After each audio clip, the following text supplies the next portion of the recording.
A young boy named Junshi is filled with excitement over the birth of his baby sister. Unable to wait any longer, he sneaks into the nursery just to see her. But his little adventure does not go as planned. A nurse catches him and quickly tells him to leave. Startled and nervous, Junshi accidentally knocks down the name tags hanging on his sister's crib and the baby next to her. The nurse calmly puts the tags back in place, not realizing they have been switched. And just like that, the lives of two girls from completely different backgrounds are unknowingly exchanged. And from that moment, their destinies quietly begin to change. This is Autumn Fairy Tale.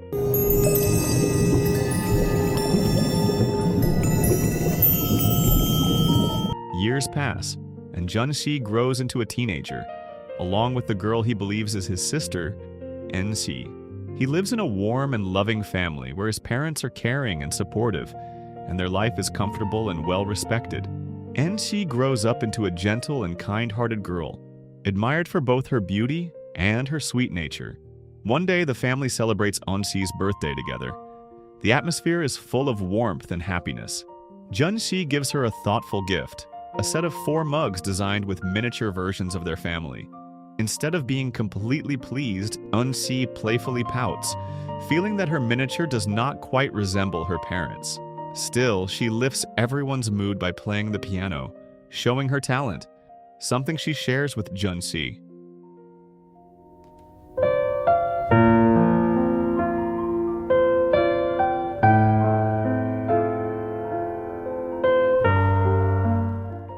At the same time, in a very different environment, another girl named Shin Ai is living a much harsher life. Her mother runs a small food stall and is constantly busy, often scolding Shin Ai for not being helpful enough. Even on Shin Ai's birthday, her mother forgets, too overwhelmed by daily struggles. Shin Ai also has an older brother, Yu Chao, who treats her roughly and often demands money from her. As fate would have it, Shin Ai attends the same school as NG. At school, Junshi always stands up for NG, protecting her from troublemakers. Meanwhile, Shin Ai continues to face a much tougher reality, especially with Yu Chao constantly pressuring and mistreating her. Seeing this, Enshi steps in without hesitation. She gives Yu Chao her own allowance and tells him to leave Shin Ai alone. But instead of feeling grateful, Shin Ai reacts the opposite way. She becomes annoyed, thinking Enshi is just acting kind to look good, and walks away without saying anything. Later that day, as they head home on their bikes, Junshi shows NC a limited edition album from her favorite artist. Excited, NC speeds up to chase after him, but she loses control at an intersection and ends up in a serious accident.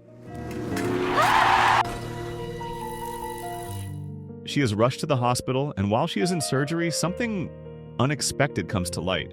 Her blood type does not match Junshi or their parents. This discovery pushes her parents to revisit her birth records, and the truth finally comes out.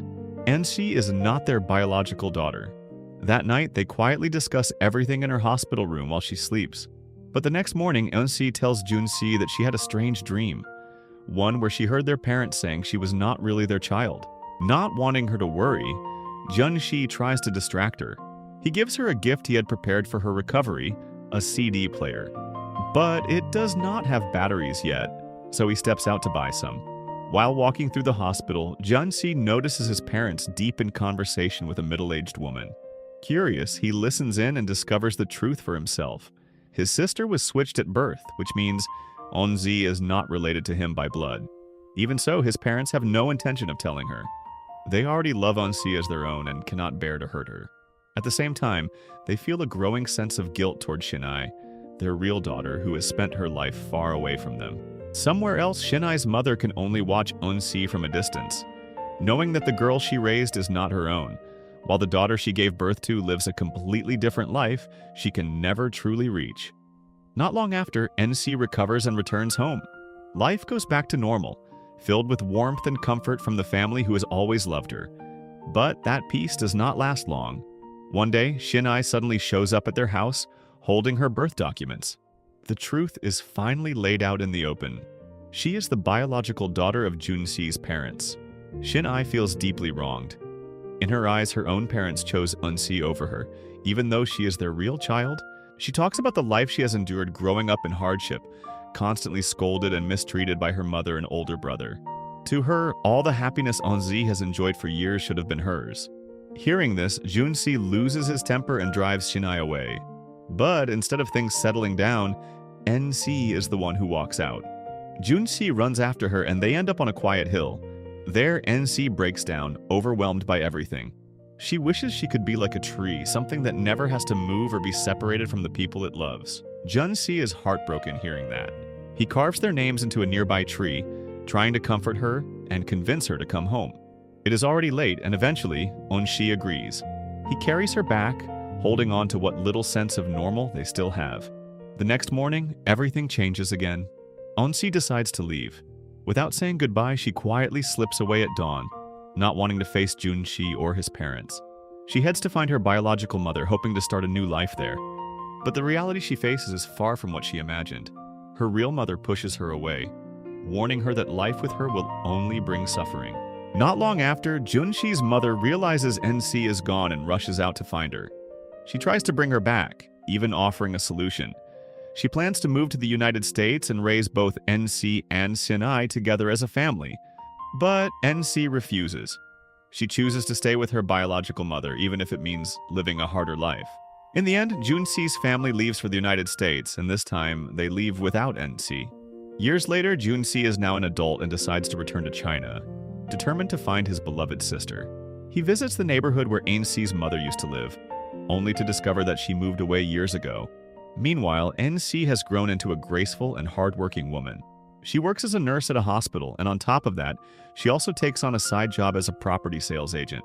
One day, while heading to meet a client with her coworker, she runs into a man named Han who is struggling to pay because he forgot his electronic payment card. Without hesitation, Eun-si steps in and helps him. Using her strong communication skills, she manages to close a property deal, even though she has to hold back her frustration as the client keeps flirting with her. Later, when she returns home, she finds her mother in tears. Yu Qiao has once again come demanding money for gambling.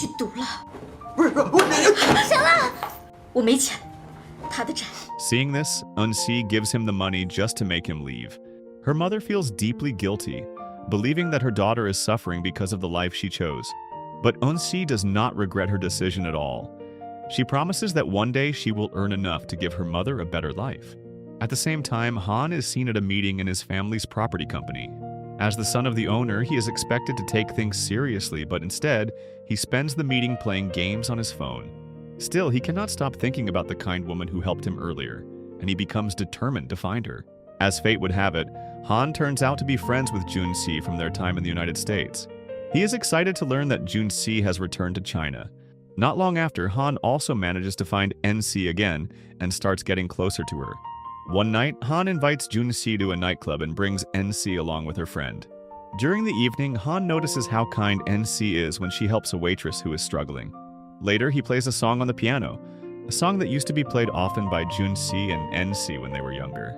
The moment feels strangely familiar. Caught in the emotions of it all, N-si approaches him, but when Han begins to show interest and tries to get closer,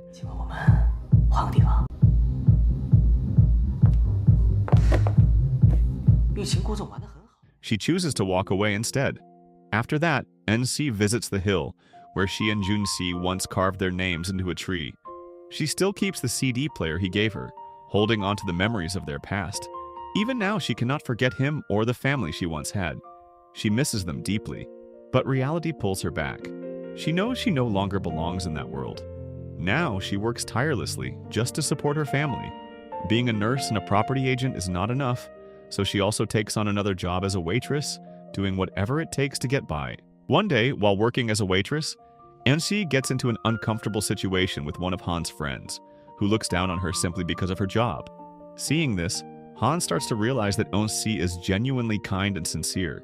He later tries to apologize for how he treated her before, but Eun-si chooses to ignore him.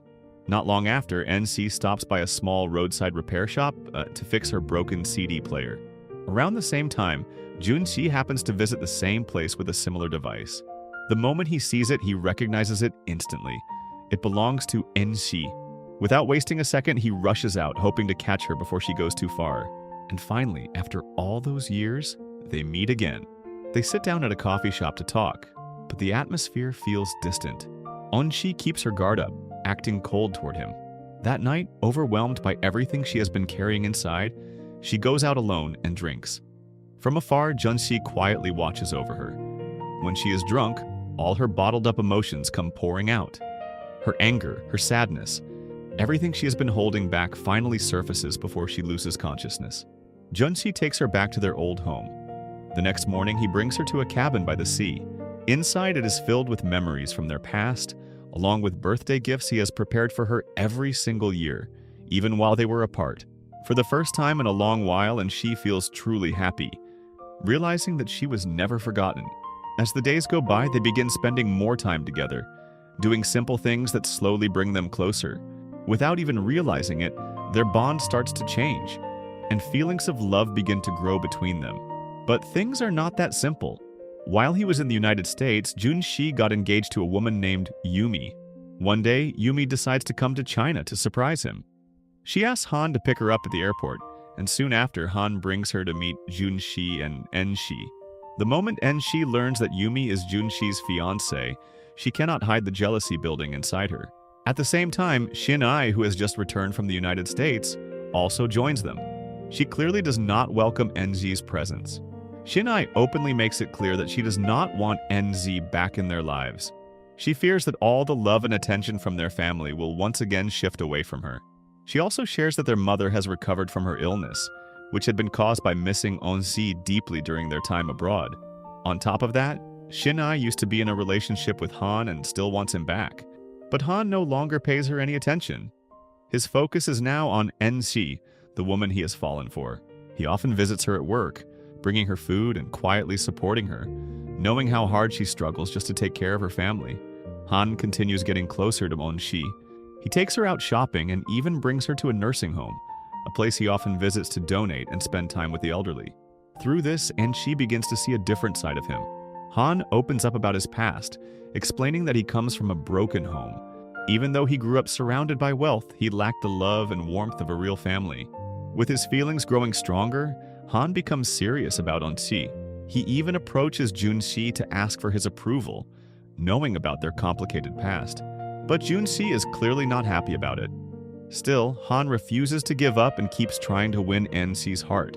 Their growing closeness does not go unnoticed. Shin-ai becomes jealous and decides to confront Eunsi at her home. But instead of creating conflict right away, she ends up reuniting with the woman who raised her since she was a baby. The moment is unexpectedly emotional. Even though Eunsi's mother is not her biological parent, she has always cared deeply for Shin-ai, despite the way she treated her in the past. Seeing this, Ensi quietly steps away, giving them space to reconnect. On her way out, she runs into Junsi's parents, who have come all the way to China just to find her. After years apart, their reunion is filled with emotion. I see it. Even so, Ensi begins to feel like she does not belong in their world anymore. Believing that she is not worthy of their love, she makes a painful decision. She sells all the gifts Junshi ever gave her and goes to a nightclub, acting like a completely different person. She does this on purpose, hoping that Junshi, his family, and even Han will start to hate her. But things take a sudden turn. After a chaotic moment at the club, Enshi collapses.